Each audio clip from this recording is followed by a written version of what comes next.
and it wasn't just an urban problem, and that mental illness chooses not to spare anyone in that sense. It can affect anyone, any gender, any age group. You could be from any profession.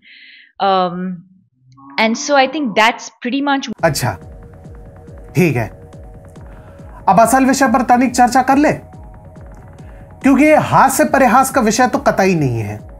नमस्कार, स्वागत है आपका TFI पर, जो है देश का सबसे विश्वसनीय अल्टरनेट न्यूज मीडिया पोर्टल, और मैं अनिमेश पांडे आपको अवगत कराऊंगा मानसिक अवसाद की अवस्था से, और कैसे कुछ कलाकारों के लिए गंभीर विषय नहीं अपितु एक लुभावना व्यवसाय है जिसके बल पर ये अपने घरों को भव्य बनाते हैं। इससे पूर्व कि हम अपने वीडियो पर आगे बढ़ें, यदि आपको हमारे विचार पसंद आते हैं तो आप हमारे वीडियो को लाइक कर सकते हैं एवं आप हमारे चैनल को अवश्य सब्सक्राइब करें। तो अब हम आरंभ करते हैं। अभी हाल ही में जो आपने देखा वह बहुचर्चित अभिनेत्री दीपिका पादुकोण की व्यथा थी, जिसे उन्होंने व्यक्त किया। अवसाद के विषय पर उन्होंने बताया, मेरी मां ने अवसाद से निपटने में मदद करने में महत्वपूर्ण भूमिका निभाई। मुझे नहीं पता कि मैं कहां होती अगर मेरी मां ने मेरे लक्षणों की पहचान नहीं की होती।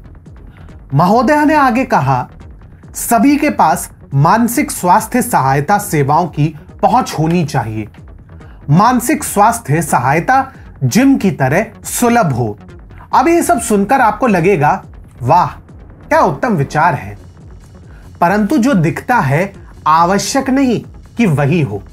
वर्तमान युग बड़ा ही जटिल और विचित्र है, और इसमें जीवन शैली यानी लाइफस्टाइल से जुड़े अनेक रोग हैं जिन्हें समझना और जानना सबके बस की बात नहीं होती। ऐसा ही एक रोग है अवसाद यानी डिप्रेशन, जो जाने कब से लोगों में मेनस्ट्रीम बन गया पता ही नहीं चला। अब निराश होना एक बात होती है और अवसाद में जाना दूसरा, और ये कोई आम रोग नहीं है। इसके लिए निरंतर बातचीत और उपचार की आवश्यकता होती है, जिसमें आवश्यक नहीं कि केवल दवाइयां ही काम आए। इस पर चर्चित अभिनेता टॉम क्रूज ने भी जोर दिया था, जिन्होंने एंटी डिप्रेसेंट के विरुद्ध तब आवाज उठाई जब ये कूल भी नहीं बने थे। 2005 में एक साक्षात्कार में उन्होंने कहा, जब कोई कहता है कि उन्हें चिकित्सीय परामर्श से लाभ मिला है ताकि वे उक्त बीमारी से ठीक हो, तो आवश्यक नहीं कि वे परिणाम 100% सही हो। महिलाएं व्यायाम एवं संतुलित आहार से भी अपने आप को ठीक कर सकती है, उन्हें ऐसे करतबों की आवश्यकता नहीं।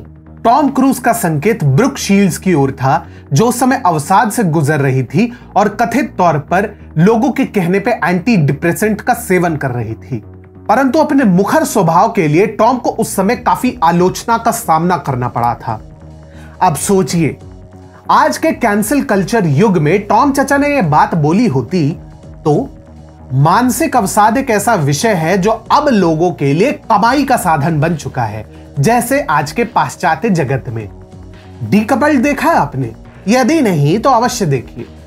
वैसा कोई बहुत बढ़िया सीरीज नहीं है, परंतु इसी खोखलेपन पर प्रकाश अवश्य डाला है इस सीरीज ने। अब डिप्रेशन कोई बीमारी नहीं, एक कूल टर्म हो चुका है जिसे आए दिन कोई भी फेंक रहा है, स्वरा भास्कर जैसे नमूने भी। परंतु प्रश्न तो अब भी स्वाभाविक है, दीपिका पादुकोण के अवसाद का इन सबसे क्या लेना देना? अवसाद की समस्या पर विचार साझा करना एक बात होती है, परंतु उसका व्यवसाय बनाना और उससे अनुचित लाभ कमाना दूसरा। और दुर्भाग्यवश दीपिका पादुकोण दूसरे मार्ग को अधिक प्राथमिकता देती फिर रही हैं। समय के चक्र को तनिक घुमाइए, छपाक फिल्म स्मरण है, हाँ वही, जहां पर दीपिका ने एक एसिड अटैक सर्वाइवर मालती अग्रवाल की भूमिका को आत्मसात किया था। अब इसमें नई बात क्या है? स्मरण कीजिए वो दृश्य जहां पर प्रमोशन के समय दीपिका फूट फूट के रो रही थी। अब एक एसिड अटैक पीड़िता पर जो बीतती है उसका हम अंदाजा भी नहीं लगा सकते। परंतु फिर कुछ ही दिनों के पश्चात दीपिका ने इसी संबंध में एक वीडियो पोस्ट किया, जिसके कारण उनकी चौतरफा आलोचना का उन्हें सामना करना पड़ा। एक वायरल टिकटॉक वीडियो में उन्होंने मेकअप आर्टिस्ट को उनके 3 फेवरेट लुक्स अपनाने को कहा, जिनमें ओम शांति ओम, पीकू और छपाक के लुक्स शामिल थे। क्या ये निर्लज्जता की पराकाष्ठा नहीं थी? क्या दीपिका पादुकोण ने छपाक के प्रमोशन के दौरान लक्ष्मी की कहानी बताते बताते जो आंसू बहाए थे वो बस दिखावा था? यदि टिकटॉक के वीडियो पर ध्यान दिया जाए तो ऐसा ही लगता है। फिल्म के प्रमोशन के लिए दीपिका ने जो कदम उठाया वो निस्संदेह शर्मनाक और निंदनीय था। एक एसिड अटैक पीड़िता का दर्द दीपिका के लिए केवल मेकअप लुक तक सीमित था। इस कृत्य पर दीपिका की जितनी निंदा की जाए कम होगी। गलत नहीं कहे थे ये बंधु। Dear Deepika Padukone, Lakshmi Agarwal is a hero, and I'm so glad and proud that you chose to bring awareness about acid attacks through this film. But it hurts me to say that you, knowingly or unknowingly, tainted a subject which needed unanimous support. अब आप बताइए, जिनके लिए किसी की पीड़ा, किसी के जीवन भर का कष्ट मात्र व्यवसाय हो, तो उनसे आप मानसिक अवसाद जैसी जटिल समस्या का समाधान ढूंढने की सोच भी सकते हैं? वो भी उस दीपिका पादुकोण से जिसने 2015 के आसपास माई चॉइस वाली वीडियो निकलवाई थी, जहां मैडम ने वुमेन एम्पावरमेंट यानी महिला सशक्तिकरण के नाम पर खूब लंबा चौड़ा ज्ञान झाड़ा था। बात यहां तक पहुंच गई थी कि महोदया के लिए विवाहोत्तर संबंध भी माई चॉइस बन गई। जी हां, अडल्ट्री भी दीपिका पादुकोण के लिए एक चॉइस है। अब ये वैधानिक रूप से गलत हो या नहीं, इस पर तो लंबी चौड़ी चर्चा हो सकती है, परंतु नैतिक रूप से क्या ये सही है? अब नैतिकता पर बात उठी ही है तो दीपिका के प्रोफाइल पर भी प्रकाश डालते हैं। ये प्रथम ऐसा अवसर नहीं है जहां इन्होंने विक्टिम कार्ड की ऐसी अश्रु गंगा बहाई है। तनिक समय के पहिए को और घुमाइए और चलिए उस समय की ओर जहां महोदया ने दावा किया कि इन्हें अपने सपनों को प्राप्त करने के लिए कितना स्ट्रगल करना पड़ा। किसे उल्लू बना रही हैं आप? जिनका पहला म्यूजिक वीडियो हिमेश रेशमिया के साथ आया हो, जिसकी पहली फिल्म शाहरुख खान के साथ आई हो और जिसके पिता बैडमिंटन के सुपरस्टार प्रकाश पादुकोण रहे हो, उसे स्ट्रगल करना पड़ा हो। अब बात स्ट्रगल की है तो गहराइयां पर भी चर्चा कर लेते हैं। इसमें भी अवसाद यानी डिप्रेशन कथित तौर पर एक मुख्य बिंदु था, क्योंकि दीपिका पादुकोण इसकी प्रमुख अभिनेत्रियों में से एक थी। परंतु इसमें डिप्रेशन पर चर्चा तो नाम मात्र की भी नहीं हुई। और ध्यान देने वाली बात है कि इस फिल्म में शुरू से लेकर अंत तक कोई तर्क ही नहीं था, या तो समुद्र है या फिर अश्लीलता। फिर ये लोग पूछते हैं कि लोग बॉलीवुड से नफरत क्यों करते हैं?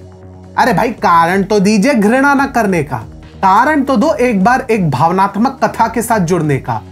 फिल्म गहराइया में वास्तव में कोई गहराई नहीं है, और एक समय के बाद आप ऊंघते हुए पाए गए तो उसके लिए केवल और केवल इस फिल्म का लेखन दोषी है।